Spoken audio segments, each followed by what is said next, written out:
Dahil nagsiling si Jesus sa ila, ako nga anak sang tao, kinahanglan gid nga mag-anto sa pagahimuon sa akon sa mga manugdumala sa mga Hudiyo, sa manugdumala sa mga pari, kag sang mga manunudlo sang kasuguan. Sikwayon nila ako kag patyon, pero sa katlo nga adlaw mabanhaw ako. Ginpaatag gid niya ini sa ila. Pagkabati sadto ni Pedro, gindala niya si Jesus sa uloonhan, kag ginsaway nga hindi maghambal sina.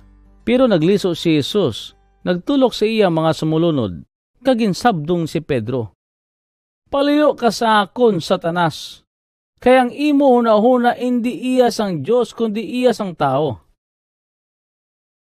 Dahil gitawag niya ang mga tao kaupod sa mga sumulunod niya nga magpalapit.